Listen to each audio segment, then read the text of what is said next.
ప్రభువునందు ప్రియమైన మీ అందరికీ నా ప్రత్యేకమైన వందనాలు తెలియజేస్తున్నాను. మొదటి కొరింథీయులకు రాసిన పత్రిక 7వ అధ్యాయము. మొదటి కొరింథీయులకు రాసిన పత్రిక 7వ అధ్యాయము 18, 19 వచనాలు మనం చదువుకుందాం. నాతో పాటు మీరు చదవండి. సున్నతి పొందినవాడైనను పిలువబడిన అతడు సున్నతి పోగొట్టుకొనవలదు. సున్నతి పొందినవాడు ఎవడైనను పిలువబడిన సున్నతి పొందవలదు. దేవుని ఆజ్ఞలు అనుసరించుటయే ముఖ్యము గాని సున్నతి పొందుటయందు ఏమీ లేదు, సున్నతి పొందకపోవటయందు ఏమీ లేదు. ప్రార్థన చేసుకుందాం. మిక్కిలిగా ప్రేమించిన మా పరలోకపు తండ్రి, నీ ఘనమైన పరిశుద్ధ నామమునకు వేలాది స్తుతులు చెల్లిస్తున్నా మా ప్రభువా.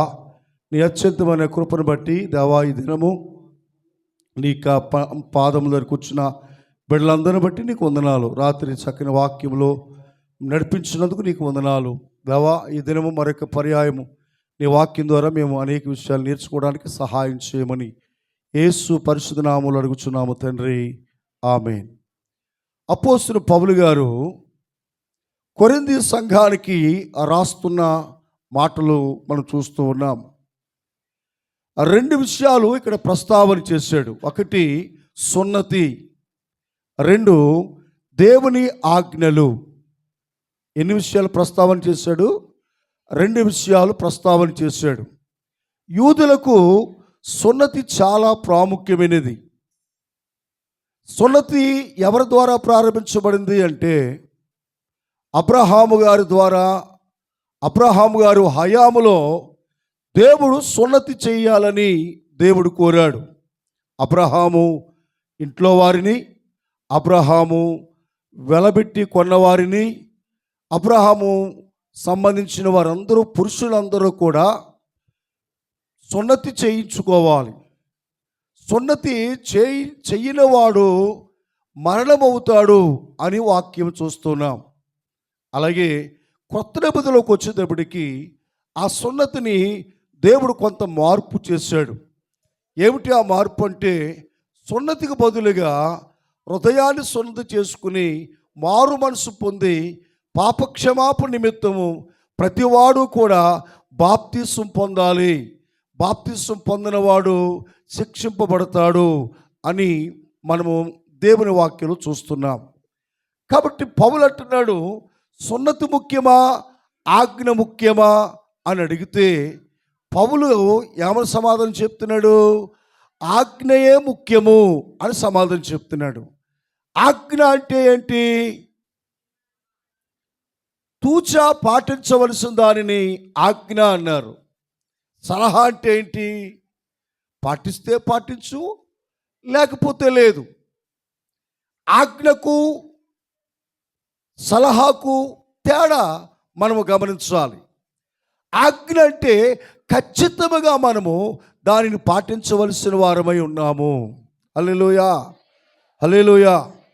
దేవుని బిడ్డలారా, పౌలు చెప్పిన విషయాన్ని మనం గమనించినట్లయితే క్రైస్తవ సంఘమంతా కూడా ఏం చేయాలి అంటే దేవుని ఆజ్ఞలను అనుసరించాలి. కాబట్టి ఏం చేయాలి? దేవుని ఆజ్ఞలను అనుసరించాలి. దాని వలన కలిగేది ఆశీర్వాదము. ఎవరైతే దేవుని ఆజ్ఞలు గైకుంటారో దాని ద్వారా ప్రతి వ్యక్తికి వచ్చేది ఏంటి అంటే ఆశీర్వాదము అనేది కలుగుతుంది అనే విషయాన్ని మనం చూస్తూ ఉన్నాం. మొట్టమొదటిగా మనం దేవుని వాక్యాన్ని మనం పరిశీలన చేస్తే, దేవుని ఆజ్ఞలు మనం ఎప్పుడైతే గైకొన్నామో అప్పుడు మనం ఏం చేయబడతాము అంటే నీతిమంతులుగా తీర్చబడతాము అనే విషయాన్ని మొదటిగా మనం చూస్తున్నాం. చూడండి, దేవుని వాక్యాన్ని చదువుదాము. ద్వితీయోపదేశ కాండము 6వ అధ్యాయము. ద్వితీయోపదేశ కాండము 6వ అధ్యాయము 25వ వచనాన్ని మనము చదివినట్లయితే చూడండి, మన దేవుడనే యెహోవా మనకు ఆజ్ఞాపించినట్లు ఆయన సన్నిధిని ఈ సమస్తమైన ఆజ్ఞలను అనుసరించి మనము నడుచుకున్నప్పుడు మనకు నీతి కలుగును అని మాట్లాడుతున్నారు. దేవుని బిడ్డలారా, దేవుని ఆజ్ఞలు ఒక వ్యక్తి మనం గైకొన్నట్లయితే ఆ వ్యక్తి ఏం చేయబడతాడట? నీతిగా తీర్చబడతాడు, నీతిమంతుడిగా తీర్చబడతాడు. దేవుని బిడ్డలారా, పరిశుద్ధ గ్రంథములో అబ్రహాము దేవుని నమ్మెను, అది అతనికి నీతిగా ఎంచబడెను అనే విషయాన్ని చూడగలం. ఈరోజు పులరా అబ్రహాము గురించి మనం ఆలోచన చేస్తే, అబ్రహాము దేవుని యొక్క సకల విధములైన ఆజ్ఞలన్నీ కూడా అబ్రహాము గైకున్నట్లుగా వాక్యం బోధిస్తుంది. అంటే దేవుడు చెప్పిన ప్రతి మాట, ప్రతి ఆజ్ఞ అబ్రహాము తూచా చేశాడా లేదా? చేశాడు. ఉదాహరణకి అబ్రహాము జీవితంలో జరిగిన 3 అనుభవాలు నేను మీకు జ్ఞాపకం చేయాలని ఆశపడుతున్నాను. ఎన్ని అనుభవాలండి? 3 అనుభవాలు. అంటే అబ్రహాము నీతిమంతుడిగా తీర్చబడటానికి అబ్రహాము జీవితంలో జరిగిన 3 అనుభవాలు నేను మీకు జ్ఞాపకం చేస్తాను. నేను వాక్యం చూపించను కానీ టూకీగా మీకు జ్ఞాపకం చేస్తాను. అందులో మొదటిది దేవుడు అబ్రహాంతో చెప్పిన మాట. ఏ రోజైతే అబ్రహాంతో చెప్పాడో, ఎప్పుడైతే అబ్రహాంతో చెప్పాడో, అప్పుడు అబ్రహాము దేవుడు చెప్పినట్లుగా చేసిన మొదటి పని ఏమిటంటే సున్నతి చేయించడము. చెప్పండి, సున్నతి చేయించడం. దేవుడు అబ్రహాంతో చెప్పాడు ఏమని?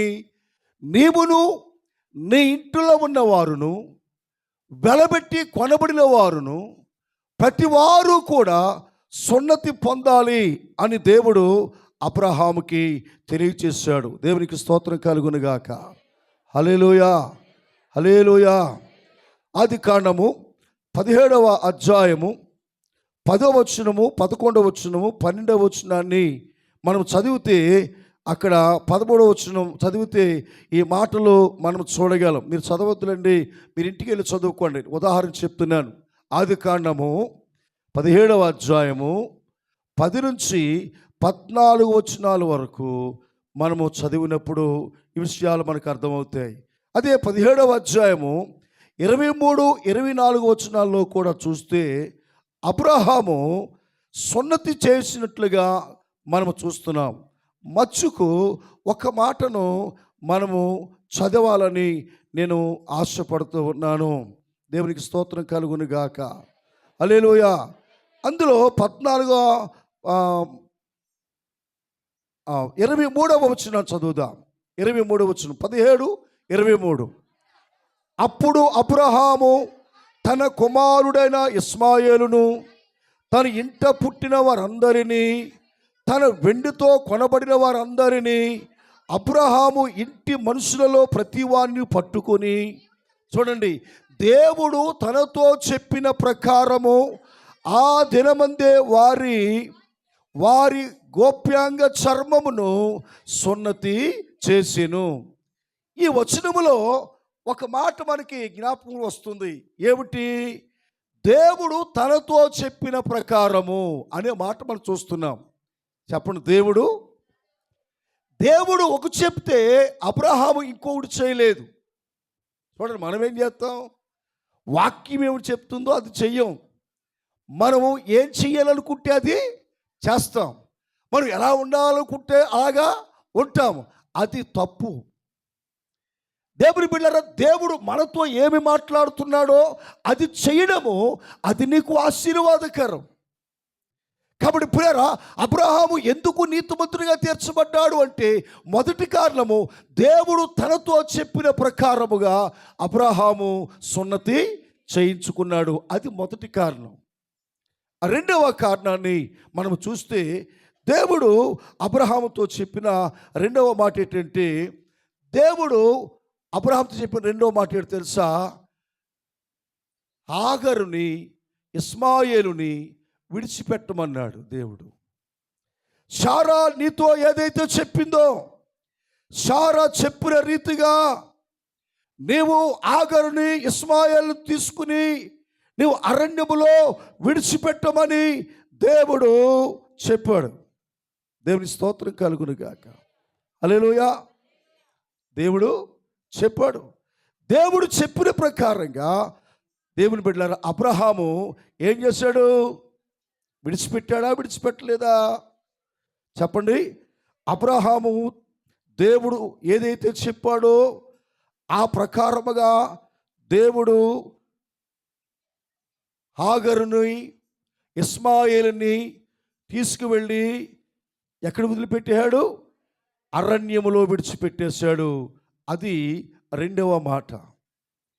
దేవుని బిడ్డ, దేవుడు తనతో ఏమైతే చెప్పాడో, తనతో ఏమైతే ఆజ్ఞాపించాడో, తనతో ఆజ్ఞాపించిన ప్రతీది కూడా అబ్రహాము చేశాడు. కనుక దేవుడు అబ్రహాముని ఏమని ఎంచాడు?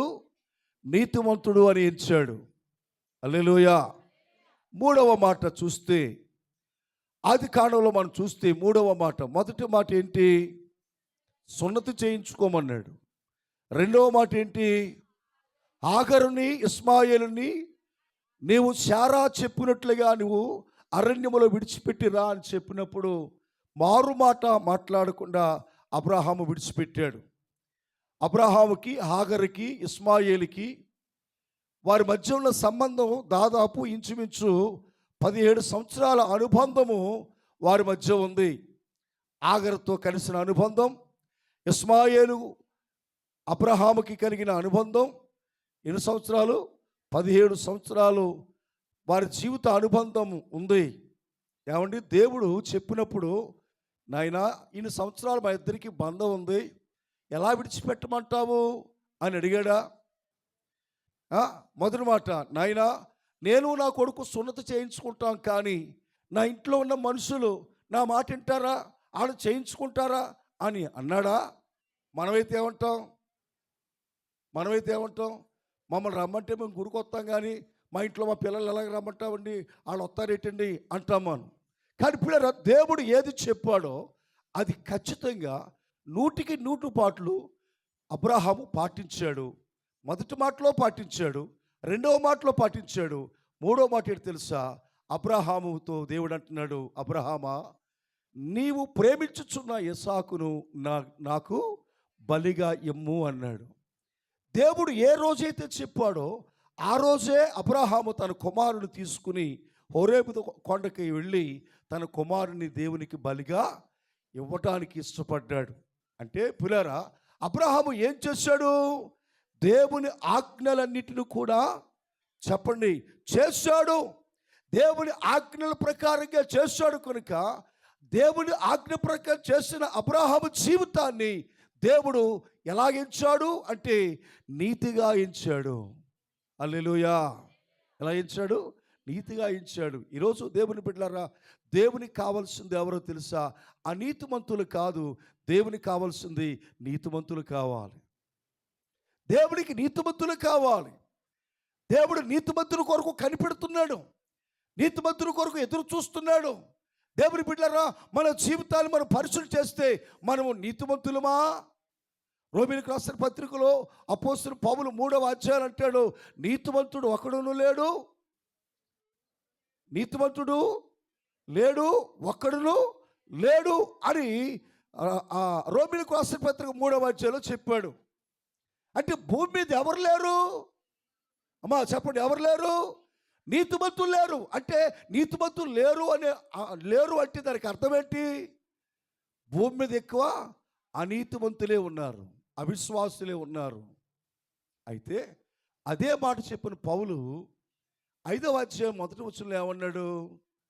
మనము విశ్వాస మూలముగా నీతిమంతులుగా తీర్చబడ్డాము అన్నాడు. హల్లెలూయా, హల్లెలూయా. ఇప్పుడు అబ్రహాము నీతిమంతులుగా తీర్చబడ్డానికి కారణం ఏమిటి? మొదటిది విశ్వాసం, 2 దేవుని ఆజ్ఞలు గైకొనటం. 2 విషయాలు అబ్రహాము జీవితంలో చూచాడు దేవుడు. అందుకనే దేవుని బిడ్డలారా, విగ్రహారాధకుడు అయినప్పటికీ, దేవుని ఎరగిన వాడినప్పటికీ, దేవుడు దేవుడు అబ్రహామును ఏర్పాటు చేసుకుని, అబ్రహామును పిలుచుకుని, అబ్రహాము కుటుంబము ద్వారా, అబ్రహాము సంతానము ద్వారా దేవుడు ఈ ఈ ప్రపంచానంతటిని కూడా దేవుడు ఆశీర్వించాడు. సకల జాతుల వారు, ఆయా భాషలు మాట్లాడేవారు, ఆయా వంశముల వారు, ఆయా ప్రజలందరూ కూడా అబ్రహాము గారి ద్వారానే దీవించబడ్డారు తప్ప వేరే ఎవరి ద్వారా దీవించబడలేదు. చూడండి, అబ్రహాము గురించి 12వ అధ్యాయం ఆదికాండము 1-2 వచనాల్లో మనం చూస్తే, దేవుని బిడ్డలు అబ్రహామును దేవుడి పిలుపుని మనం చూస్తున్నాము. దేవుని పిలుపుని బట్టి లోబడిన అబ్రహాము గురించి దేవుడిచ్చిన ఆశీర్వాదాలు కూడా అక్కడ ఉన్నాయి. చూడండి, 12వ అధ్యాయము 1వ వచనం నుంచి, యెహోవా నీవు లేచి ఈ దేశము నుండి, నీ బంధువుల యొద్ద నుండి, నీ తండ్రి యొద్ద నుండి బయలుదేరి నేను చూపించుచున్న దేశమునకు వెళ్ళుము. రైట్, ఇది పిలుపు. దీన్ని ఏమన్నా చెప్పండి, పిలుపు. ఎవరిని పిలిచాడు దేవుడు? అబ్రహాముని పిలిచాడు. చెప్పండి, అబ్రహాముని పిలిచాడు. అబ్రహాము ఎవరు? ఒక అన్యుడు, సూర్యారాధన చేసే పూజారి కొడుకు, ఎవరిని భయంకర విగ్రహారాధన చేసే వ్యక్తిని దేవుడు పిలుచుకున్నాడు. దేవుడు అబ్రహాముకి తన్ను తాను ప్రత్యక్షపరుచుకున్నాడు. అది మొదటిది మనం చదివేది అబ్రహాము యొక్క పిలుపు. రెండవది, పిలుపునకు లోబడిన అబ్రహాముకి దేవుడిచ్చినది ఏంటి తెలుసా? ఆశీర్వాదము. చదవండి రెండవది. చూడండి, మొదటిదిగా పిలుపు, రెండవది ఆశీర్వాదం. ఏమంటున్నారు దేవుడు? నీవు నా పిలుపుకు లోబడితే నిన్ను గొప్ప జనముగా చేస్తాను. అది ఆశీర్వాదం. 2, నిన్ను ఆశీర్వదిస్తాను. 3, నీ పేరు గొప్ప చేస్తాను. 4, నీవు ఆశీర్వాదకరంగా ఉంటావు. 5, నువ్వు ఎవరినైతే ఆశీర్వదిస్తావో నేను వారిని ఆశీర్వదిస్తాను. ఎవరైతే నిన్ను దూషిస్తారో నేను వారిని శపిస్తాను. ఇది అండర్లైన్ చేసుకోండి. భూమి యొక్క సమస్త వంశములు నీ యందు ఆశీర్వదింపబడును. చప్పట్లు కొట్టి ప్రభువుని స్తుతిద్దాం. హల్లెలూయా. అర్థమవుతుందా? దేవుడు అబ్రహామును పిలిచిన పిలుపుకు దేవుడిచ్చిన ఆశీర్వాదము. దేవుని బిడ్డరా, భూమి యొక్క సమస్త వంశములన్నీ కూడా నీ యందు ఆశీర్వదించబడి, ఈరోజు నేను దీవించబడ్డానంటే, ఈరోజు నీవు దీవించబడ్డావంటే, ప్రపంచంలో ఉన్న భక్తులందరూ దీవించబడ్డారంటే ఎవరిని బట్టి తెలుసా? అబ్రహామును బట్టి. హల్లెలూయా. ఎవరిని బట్టి? అబ్రహామును బట్టి. కాబట్టి పిల్లరా, అబ్రహాము ద్వారా మన జీవితంలో ఏమి నేర్చుకోవాలో తెలుసా? దేవుని ఆజ్ఞలు గైకొన్న అబ్రహాముకు ఎలా అయితే నీతిమంతుడు తీర్పు తీర్చబడిందో, మనము కూడా దేవుని ఎదుట మనము ఏమని తీర్పు తీర్చబడాలి? నీతిమంతులమని తీర్పు తీర్చబడాలి. హల్లెలూయా. చెప్పండి, మనం ఏమవ్వాలి? నీతిమంతులు. ఎప్పుడు నీతిమంతులు అవుతాము అంటే దేవుని ఆజ్ఞలను మనము గైకొనుట వలన.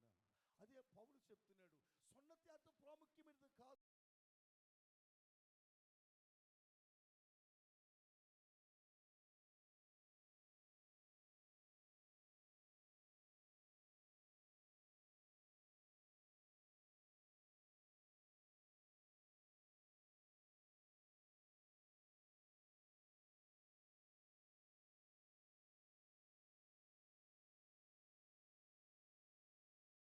పౌరులంటే ఆధారం ఏంటి? మీరు భారతదేశ పౌరులు అంటానికి ఆధారం ఏంటి? మా బారు తల్లి బ్యాంక్ మేనేజర్ అనే ఆధారం ఏంటి?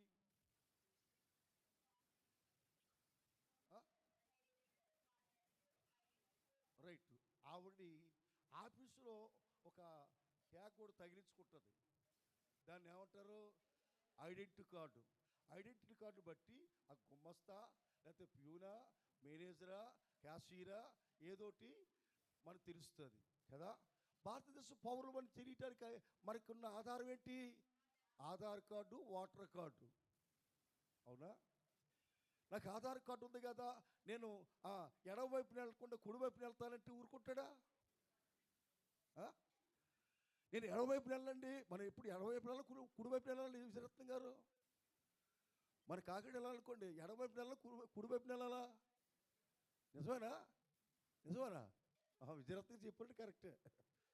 మన కుడివైపు అనుకున్నాను ఇక నేను. ఏమండి, ఎడమవైపున వెళ్ళాలి అనేది ఆజ్ఞ. చెప్పండి, ఎడమవైపున వెళ్ళాలది ఆజ్ఞ. బండి మీద వెళ్ళినవాడు హెల్మెట్ పెట్టుకోవాలనేది ఆజ్ఞ. కారులో వెళ్ళేవాడు సీట్ బెల్ట్ పెట్టుకోవడం అనేది ఆజ్ఞ. అంటే పిల్లరా, నేను భారతదేశం పౌరుడిని కాబట్టి నేను సీట్ బెల్ట్ పెట్టుకోను, హెల్మెట్ పెట్టుకోను, నేను కుడివైపున వెళ్తాను అంటే నీ చావుకు నువ్వే కారణం. అంతేనంటారా? ఈ చావుకి నువ్వే కారణం, ఎవరి కారణం కాదు. ఈరోజు దేవుని బిడ్డరా, రక్షింపబడిన మనము కూడా బాప్తిసం తీసేసుకున్నాం కదా, అంటే దేవుడు పరలోకానికి నీకు ఎంట్రన్స్ ఇవ్వడం. బాప్తిసం తీసుకున్నావంటే దేవుడు నీకు ఇచ్చిన ఆజ్ఞల ప్రకారంగా నువ్వు గైకుంటే దేవుడు నీకు పరలోక రాజ్యంలో నీతివంతులని దేవుడు తీర్పు తీరుస్తాడు. హల్లెలూయా, హల్లెలూయా. కాబట్టి పులరా, దేవుని ఆజ్ఞలను ఎప్పుడైతే మనం అనుసరిస్తామో సంఘములో ఉన్నప్పుడు మనము అప్పుడు నీతివంతులుగా మనము తీర్చబడతాము అనే విషయాన్ని మనం జ్ఞాపకం చేసుకున్నాం. రెండవదిగా మనం చూస్తే, రెండవదిగా చెప్పి మనం ముగిస్తాం. రేపు మిగిలిన విషయాలు మనం జ్ఞాపకం చేసుకుందాం. రెండవది, దేవుని బిడ్డలారా, 119వ కీర్తన గ్రంథము 119వ కీర్తన 97, 98 మనం చదువుదాం. నీ ధర్మశాస్త్రము నాకెంతో ప్రియముగా ఉన్నది, దినమెల్లా నేను దానిని ధ్యానించుచున్నాను. దేవునికి స్తోత్రం కలుగును గాక. చదువుతల్లి చూడండి, నీ ఆజ్ఞలు నిత్యము నాకు తోడుగా ఉన్నవి, నా శత్రువులకు మించిన జ్ఞానము అవి నాకు కలుగు చేయుచున్నవి అంటున్నాడు. వినండి సారి, ఇప్పుడు తలల పైకెత్తి వినండి వాక్యాన్ని. పిల్లరా, దావీదు అంటున్న విషయాన్ని మనం జ్ఞాపకం చేసుకుంటూ ఉన్నాం. దావీదు ఏమంటున్నాడు? నీ ధర్మశాస్త్రము నాకెంతో ప్రియముగా ఉన్నది, దినమెల్లా నేను దానిని ధ్యానించుచున్నాను. రైట్. రెండవ మాట ఏంటి? దేవుని ఆజ్ఞలు నాకు తోడుగా ఉన్నాయి అన్నాడు. చెప్పండి, దేవుని ఆజ్ఞలు నాకు తోడుగా ఉన్నాయి అన్నాడు. మూడోది ఏమన్నాడు తెలుసా? దేవుని ఆజ్ఞలు నాకు తోడుగా ఉండటమే కాదు, నా శత్రువులకు మించిన జ్ఞానము నాకు కలుగుతున్నది అన్నాడు. ఏం కలుగుతుందండి? ఆజ్ఞలు మనము గైకున్నట్లయితే, వాక్యాన్ని ధ్యానించినట్లయితే మనకేం కలుగుతుందంట? జ్ఞానము కలుగుతుంది. హల్లెలూయా. చెప్పండి, ఏం కలుగుతుంది? మనకి బాగా అర్థం అవడానికి ఇంకో మాట మిమ్మల్ని అడుగుతాను. చదువుకున్న వాడికి చదువు లేనివాడికి తేడా ఏంటి? అమ్మా, చదువుకున్న వాడికి చదువు లేనివాడికి తేడా ఏంటి? చదువుకున్నవాడు మంచి జ్ఞానంగా మాట్లాడతాడు, అందంగా మాట్లాడతాడు. చదువు లేనివాడు మోటిగా మాట్లాడతాడు. అర్థమవుతుందా? ఈరోజు దేవుని బిడ్డలారా, సంఘంలో చాలామంది వాక్యమును వింటానికి వస్తున్నారు, కానీ ఏమి లేదు వాళ్ళకి అంటే జ్ఞానము లేదు. చెప్పండి, ఏమి లేదు? జ్ఞానము లేదు. మరి ఏ జ్ఞానం ఉంది? దెయ్యపు జ్ఞానం ఉంది. ఏ జ్ఞానం ఉందండి? దెయ్యపు జ్ఞానం ఉంది. ఈరోజు దేవుని బిడ్డరా, దేవుని గురించిన జ్ఞానము, దేవుని గురించిన ఆలోచన మన జీవితంలో మనకి లేకుండా మనం జీవిస్తూ ఉన్నాం.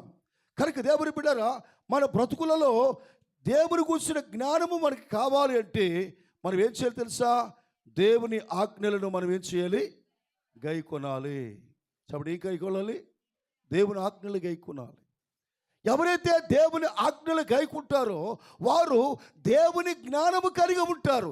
దేవుని జ్ఞానము మనల్ని ఏం చేస్తుంది అంటే, చూడండి, యాకోబు రాసిన పత్రిక 3వ అధ్యాయము, యాకోబు రాసిన పత్రిక 3వ అధ్యాయము 15వ వచనాన్ని మనం చదువుదాం.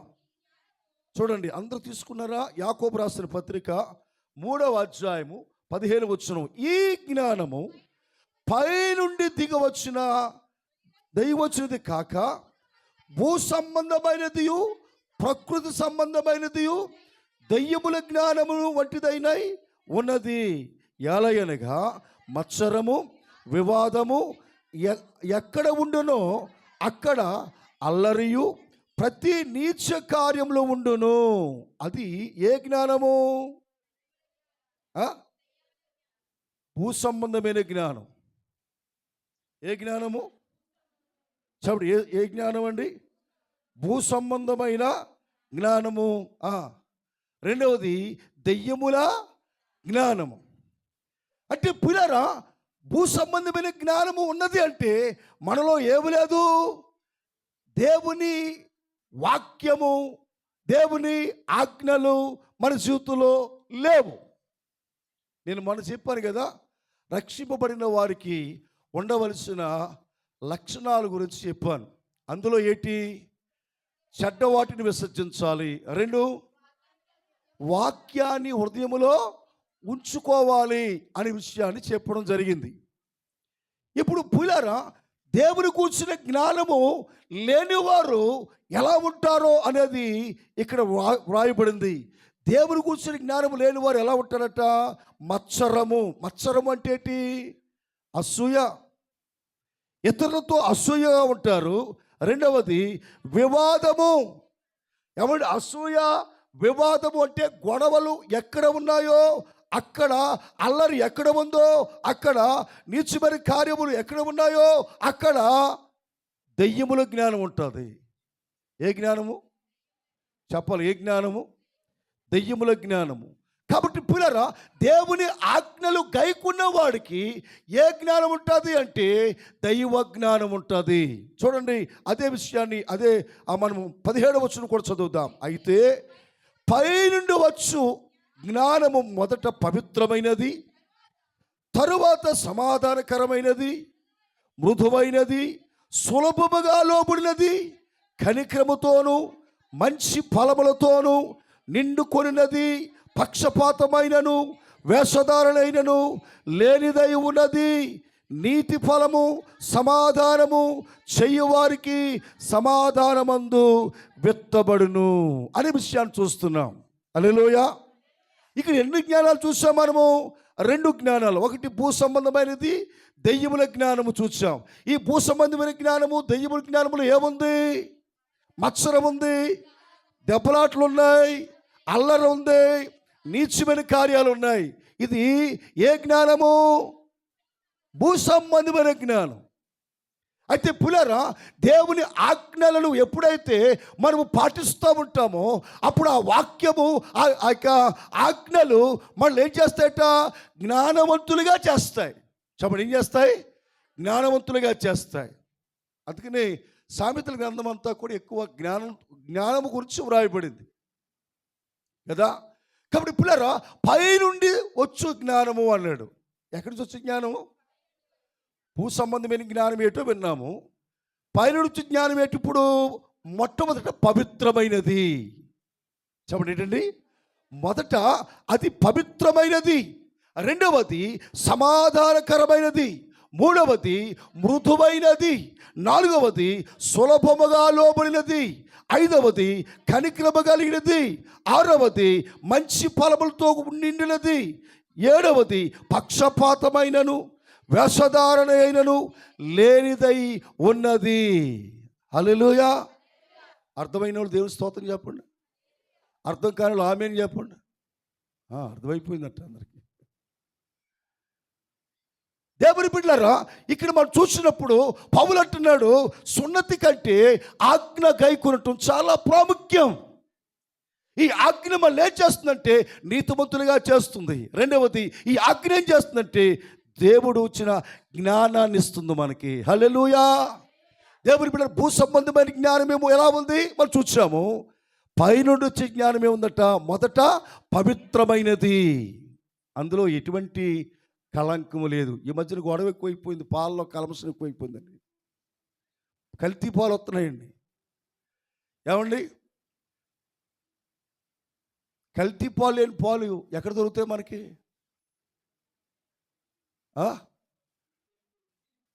గీత తల్లి దగ్గరే దొరుకుతాయి, అంతేనా? తల్లి దగ్గరే కల్తీ ఉండదు పాలలో. తల్లి దగ్గర నుంచి బయటకు వచ్చిందంటే అంతా కల్తీయే. దేవుని బిడ్డలారా, భూ సంబంధమైన జ్ఞానం ఉన్న వాళ్ళలో కల్తీ ఉంటుంది. భక్తి కల్తీ, ప్రార్థన కల్తీ, ఆరాధనకి కల్తీ, వాళ్ళ జీవితమే కల్తీ కల్తీ కల్తీ. కానీ పైన నుంచి జ్ఞానంలో కల్తీ ఉండదు, కల్తీ ఉండదు. ఇప్పుడు మనం దుమ్మట్టుకుంది, దుమ్ముని ఏం చేస్తాం, మనం దులిపేసుకుంటే పోతుంది. అది దుమ్ముని ఎలా పాముకున్నాం అనుకోండి, ఏమవుతుంది, మరకలా తయారవుతుంది. మరక మంచిదే గట్ట, మరక మంచిదేనా? కాదు, మరక అది మనల్ని అపవిత్రులుగా చూపిస్తుంది. ఈరోజు దేవుని బిడ్డలారా, మృదువుగా చేసేది సులభముగా లోపడుతుంది, సమాధానపడుతుంది, పక్షపాతం లేకుండా ఉంది. ఇది ఏ జ్ఞానం అంటే ఇది పైనుండి వచ్చు జ్ఞానము. పైనుండి వచ్చు జ్ఞానం అంటే దేవుని జ్ఞానము. అందుచేతని దేవుని ఆజ్ఞలు, దేవుని వాక్యము ఎప్పుడైతే మనం ధ్యానిస్తూ ఉంటామో, ఎప్పుడైతే దాన్ని చదువుతూ ఉంటామో, చదివే కొద్దీ మనకి ఏం కలుగుతుందంట, జ్ఞానం కలుగుతుంది. ఏమండి, తినే కొద్దీ వేపంట తీయగా ఉంటుందట, చదివే కొద్దీ మానవుడికి ఏం కలుగుతుంది, జ్ఞానం కలుగుతుంది. ఈ ప్రపంచంలో ఉన్న వ్యక్తులందరూ కూడా బైబిల్ బట్టే జ్ఞానవంతులు అయ్యారు తప్ప జ్ఞానం లేనోళ్ళు ఈ ప్రపంచంలో చాలామంది ఉన్నారు. బైబిల్ చదివిన ప్రతి వ్యక్తి కూడా జ్ఞానవంతులుగా ఉన్నారు. అందుకని పౌలు అంటున్నాడు, ఏమంటున్నాడు, సున్నతి కంటే దేవుని ఆజ్ఞలు గైకొనటము ప్రాముఖ్యం. కాబట్టి ఈరోజు 2 ఆజ్ఞలు మనం చూసాము. ఒకటి, దేవుని ఆజ్ఞ నీతిమంతులుగా చేస్తుంది.